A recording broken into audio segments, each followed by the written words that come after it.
Welcome to Seismic Sonics. Today I discuss the polarizing music of Streets of Rage 3. Streets of Rage 3 is an interesting game sonically because compared to the first two games that tapped into techno, house, this soundtrack is a complete deviation from the first two, the most left field, most experimental of the trio.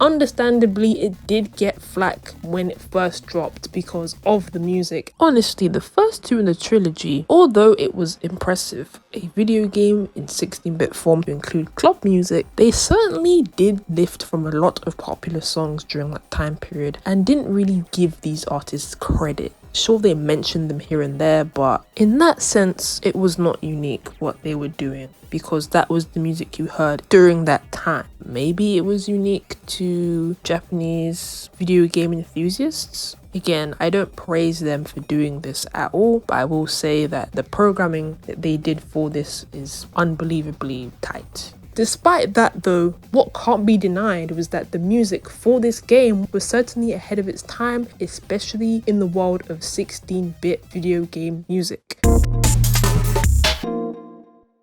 The influences for this soundtrack are varied, but it has been mentioned by Motohiro Kawashima that Underground Resistance was one of his influences for this soundtrack and made him actually question what video game music was. He actually saw them live. In an interview with Red Bull Music, he stated, "We would try to do the most difficult thing in the sense of normal music, like where you start to ask yourself if something is even music. Underground Resistance and Jeff Mills definitely have these points, playing the same sound over and over, or warping sounds, making things super noisy. They made music that would question whether what you were hearing was even fit to be called music." The soundtrack was also inspired by both of their shared experiences going to nightclubs in Japan, most importantly the defunct club Yellow. Yuzo Koshiro wanted to expand on the sounds he heard at nightclubs during development. He said, "I made it with the idea of further evolving what I'd done in Streets of Rage 2.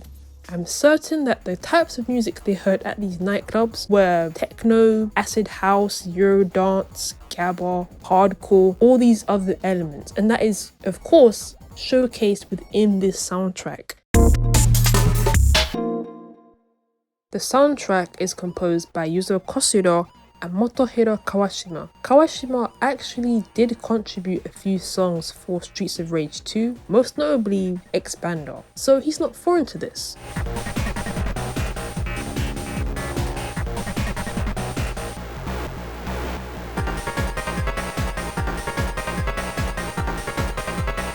But for this game, it's a joint work between the two. Motohiro stated that although it was a shared work and a friendly competition between both composers in regards to pushing the limits of the Yamaha sound chip, he was brought on to take up a lot of the load because Yuzo Koshiro was initially the main composer. I think he just needed someone to fill in the blanks. Just as much as Yuzo is influenced by other things, this was an interesting collaboration seeing both of their arrangement styles. It would also be the last time you would see these two on a soundtrack until Streets of Rage 4, where Yuzo Koshiro and Kawashima reunited and contributed their own compositions. While a rare technique at the time, Yuzo Koshiro made a custom program. He experimented with different sounds using an automated composing system that randomized notations and sounds that both composers used in their arrangements, more often by Yuzo himself. So essentially it's today's randomizer that you get in your DAW, but back then Yuzo Koshiro had to program this.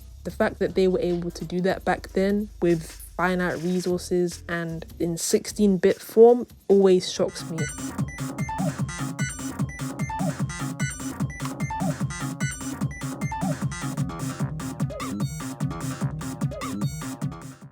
These experiments are heard on tracks like Be Ambience and Kamba de Coco, which gave the tracks a lot of randomization.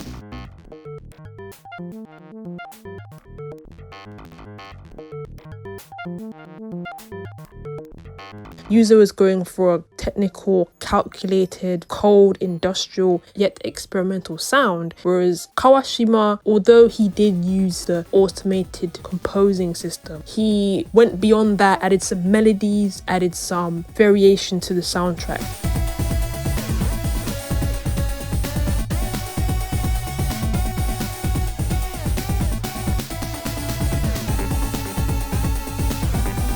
It was a yin and yang approach. In my opinion, I prefer Kawashima's arrangements for that reason, but this is not to discredit Koshiro because there are some tracks that he produced for this soundtrack that are pretty stellar, but there are some hits and misses. Now my highlights from the Streets of Rage soundtrack are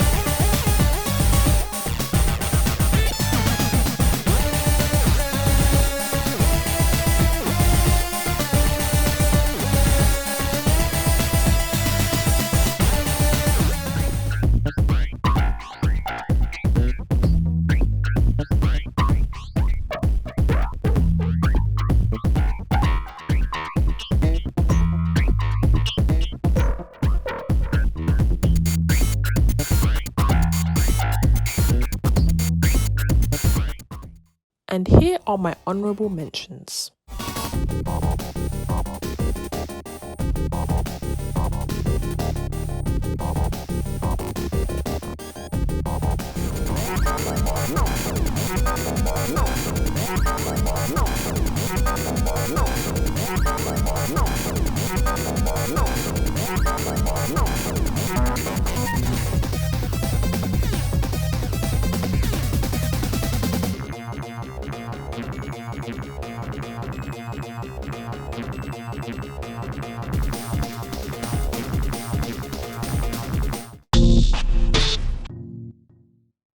Although Streets of Rage 3's music wasn't necessarily received openly when it first came out, I think today it's been seen as a soundtrack that pushed the limits of what 16-bit music could be, especially in the world of the Sega Genesis or Mega Drive. I think people weren't ready for that experimentation. They were well intentioned with what they wanted to do with the music.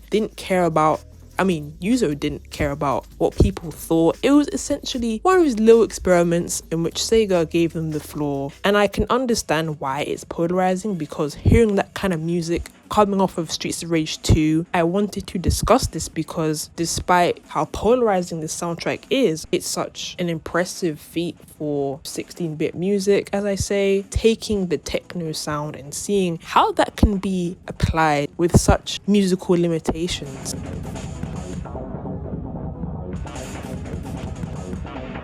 If you're into experimental, industrial, weird stuff like me, I'd give it a listen. If not, maybe skip this and listen to Streets of Rage 2 soundtrack. What are your thoughts on the Streets of Rage 3 soundtrack? Share them below. This was Seismic Sonics. Thanks for watching, and I'll see you in another video.